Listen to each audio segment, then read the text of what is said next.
For the next 75 days, we're locking in. We're staying focused on getting fit, healthy, losing weight, and becoming the best version of ourselves before 2025. Hello and good morning and welcome back to my channel. I'm naturally Ray, or you can just call me Ray. Now, if you know you watch my videos back to back to back to back and have not subscribed, why not?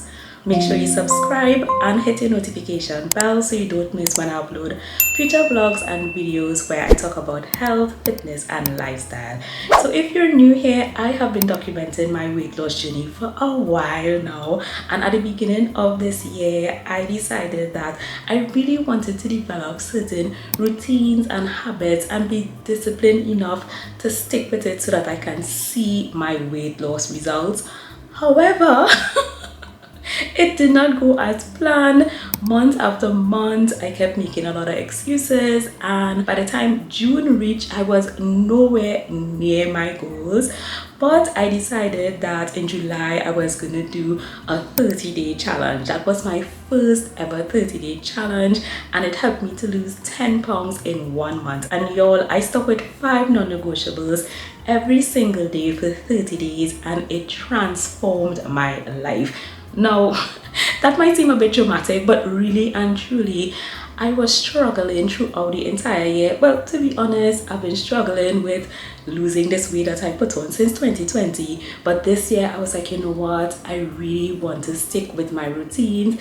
Throughout the last couple of years, I gained weight, I lose a little bit, I gained weight, I lose a little bit, but I really wasn't sticking to actual routines and an actual system so that I can see the results that I wanted to see. Now, I know you all heard me mentioning 75 days at the beginning of this video, and no, this is not the 75 hard challenge. When it is I saw a lot of people doing that challenge online, I was like, I do not think I would be able to do that. That looked like it would not work out with my schedule and my lifestyle. And when I saw a lot of people doing this, they were looking like frustrated, they were always tired, and I'm like, why are they doing this? A lot of persons didn't even finish the 75 challenge. Now, when it is they realized it was so hard and so challenging, they decided, okay, but let's do a 75 medium and a 75 soft. And by the time they finish the challenge, even if they completed the 75 hard, they did not stick to it, because for most persons, that type of challenge is not realistic, it's not sustainable.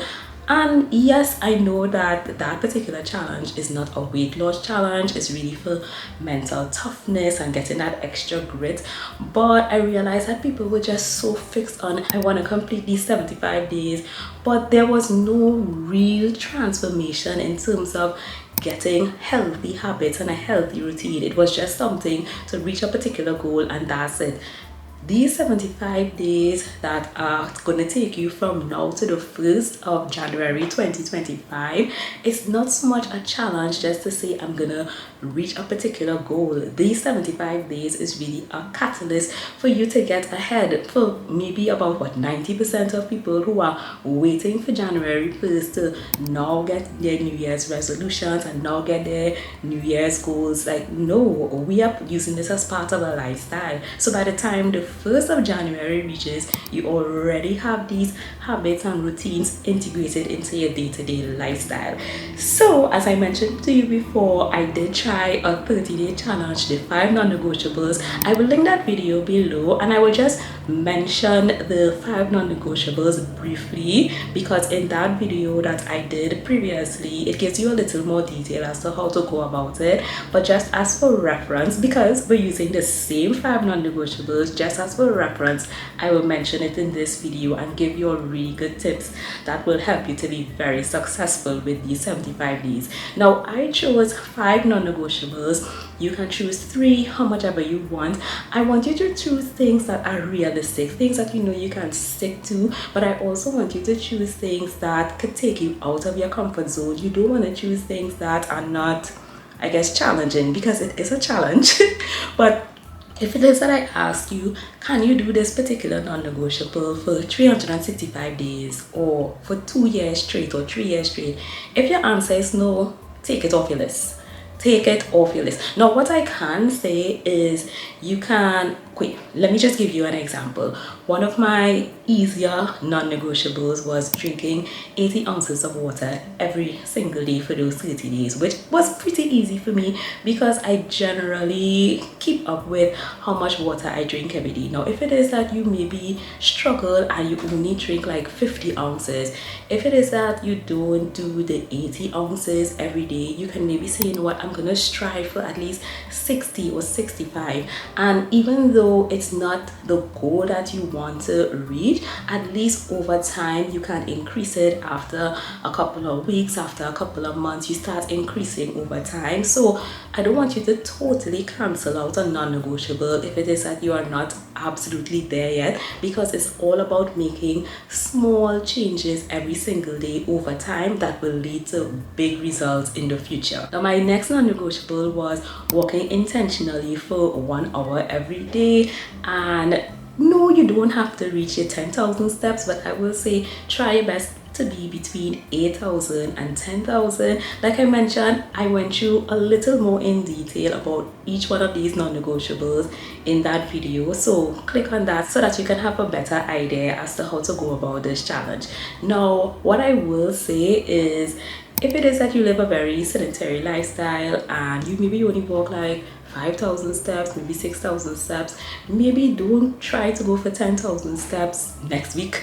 Like, maybe increase it by about 500 one particular week, then another week maybe another 1,000, and you gradually increase over time.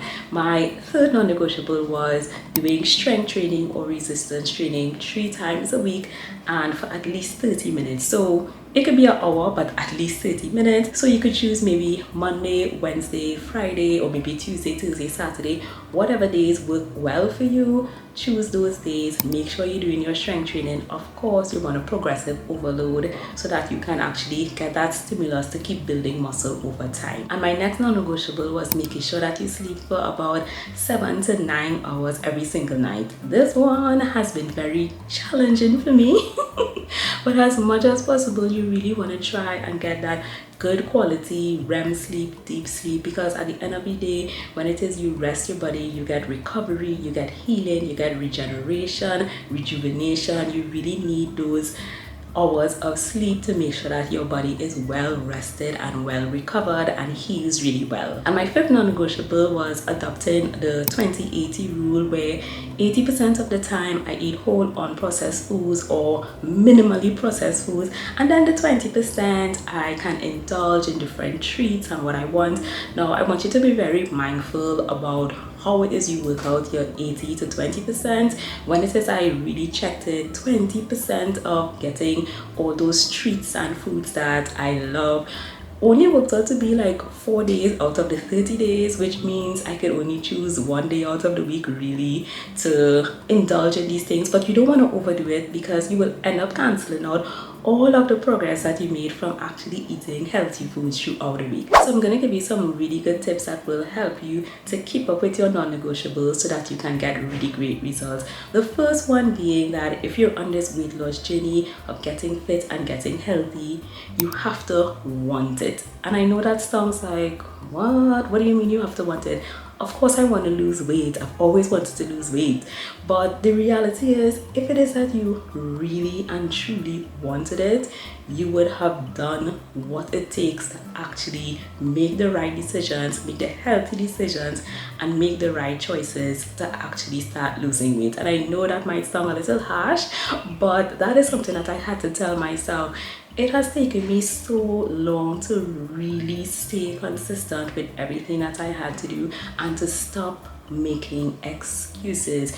We are almost at the end of the year. If it is that you had a particular goal to lose a certain amount of weight for this year, 2024, and you are nowhere close to being there, more than likely you're making a lot of excuses, or maybe things that you have put on your schedule or your plan or your lifestyle maybe wasn't as realistic. So we will get into how to work that out, but I really want you to think about the life that you want to live, the results that you want to get. If you want to be healthy, if you want to be fit, if you want to lose this weight, you have to stop making excuses. I talk about in a lot of my videos, and you may hear a lot of people talking about you need to have a strong why and a good enough why. And here's the thing, That's true, because if it is that you really don't have a good why do you want to lose this weight?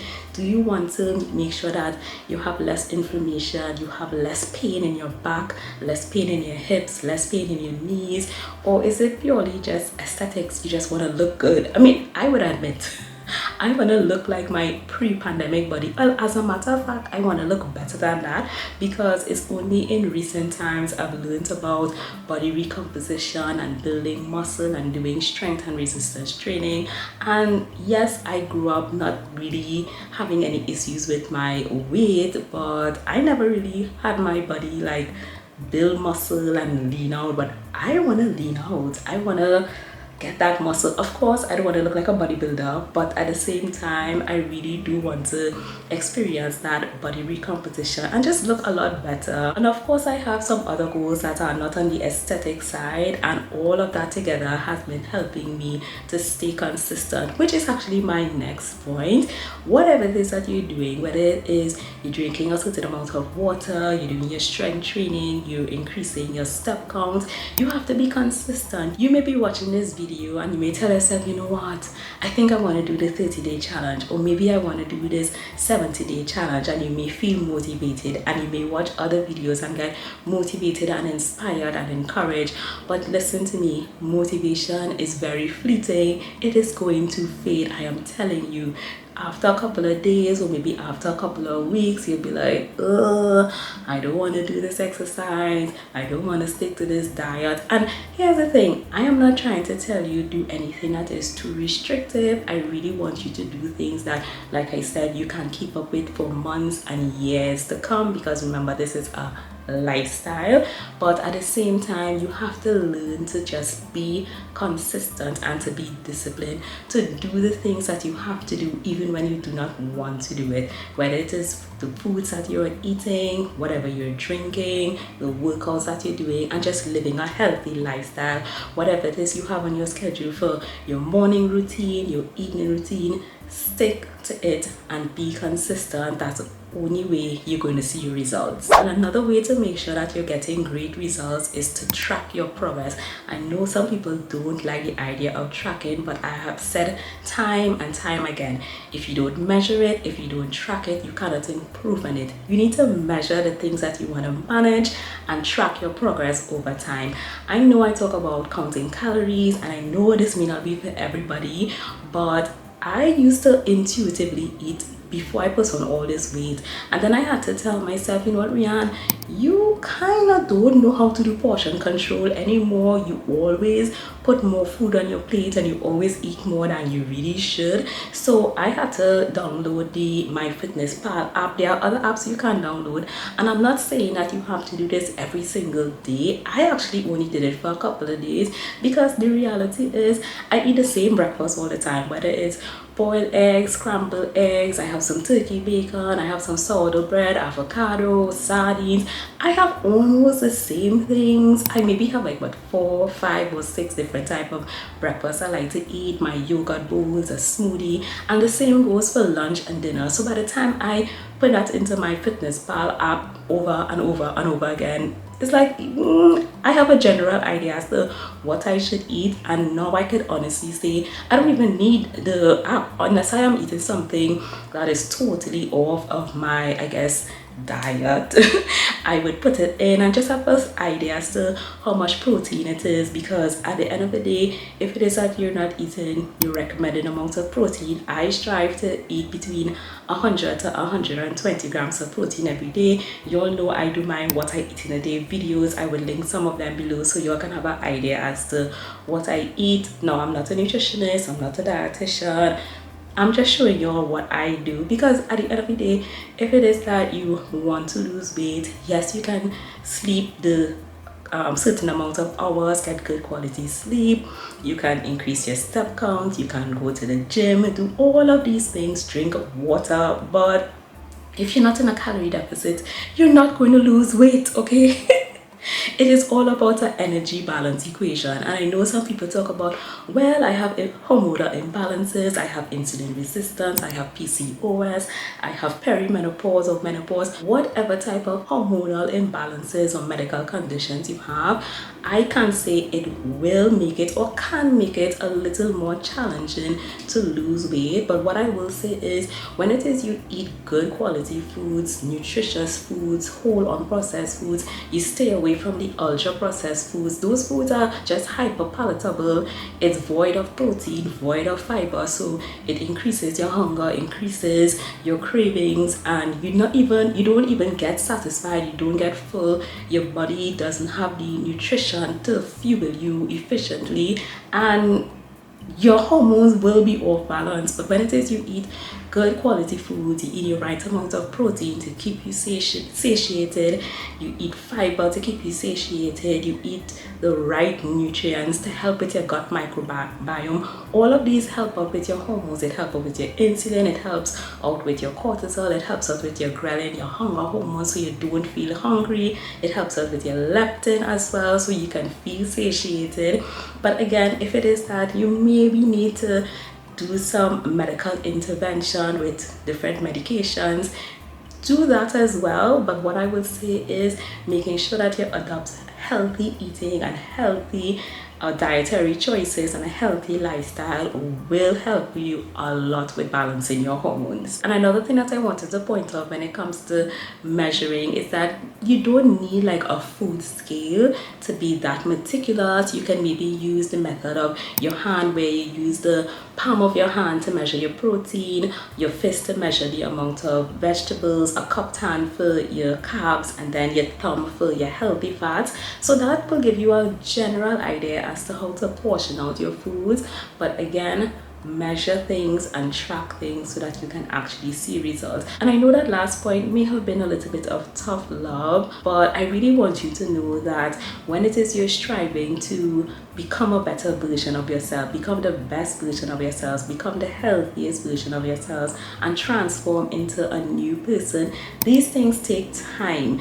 I know that you may look at this video or you may look at other persons online, and everyone's journey is different. You may not lose the fat and weight as quickly as someone else. You may not be able to put on muscle as easily as another person. Your body type will be a little different to someone else. Listen, comparison is the thief of joy. Your journey is your journey. Don't try to do any of those quick fixes and fat diets, because they are not realistic, they are not sustainable, and you're just gonna put back on all the weight. I remember I realized when it came to just my dietary choices, I really had to hone in and allow the Holy Spirit to really help me to be a good steward of my body. And I really had to overcome gluttony, because it was something that was affecting me so much. For you, it may not be gluttony. I know it is like that for a lot of people, but number one, they don't even realize it, or maybe don't want to admit it. But just that overconsumption of food and overindulgence in the things that you eat and you drink, that is something that is not good. A lot of people don't talk about it, and I just allow the Holy Spirit to help me to subdue all of those extra cravings, all those unnecessary cravings, and allowed me to know how to be a good steward of my body. And I am just so happy that I don't struggle with that anymore. Now, there are times where I may overindulge a little bit here and there when you're doing celebrations with friends and family, but not as a day-to-day or a week-to-week thing. That's not a struggle for me anymore, and I'm really happy about that. But I also don't want you to be delusional. I don't want you to say, well, yes, this is gonna take time, I'm doing this my own way, I'm not really trying to follow anybody else. Listen, if it is, you look back at your goals and you realize we're almost at the end of the year and you are nowhere near your goals, it means that you need to do some type of reassessment and not try to do your own thing by yourself, especially if you're not seeing the result. I want you to do some type of reset and re-evaluation, because you need to see when it is you made your New Year's resolutions or your goals at the beginning of 2024, what were your goals?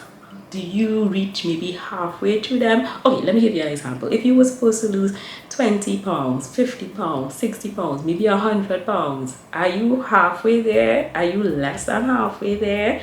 Maybe you need to consider that your goals may not have been realistic or sustainable. It's something that you just could not keep up with based on your schedule, based on your lifestyle. Or maybe they were very realistic, but you were not consistent, you were not disciplined, you were just lazy, you made a lot of excuses. And yes, I am talking about myself, because for the first 6 months of the year, I reached nowhere near my goals. And now we're towards the end of the year and I am very, very close to my goals. And that's because, again, I made the decision, I made the choice to stop making excuses, stop being lazy, to be disciplined, to be productive, to develop the proper habits and the proper routine so that I can see the results. And I know these 75 days are going to take you into January 1st, and you may not transform into the best version of yourself just yet. You may not be a brand new you just yet, but I am almost sure that you would have developed certain habits and routines that will help you to be way better than you were right now, to become the healthiest and best version of yourselves for the future. So let's get started.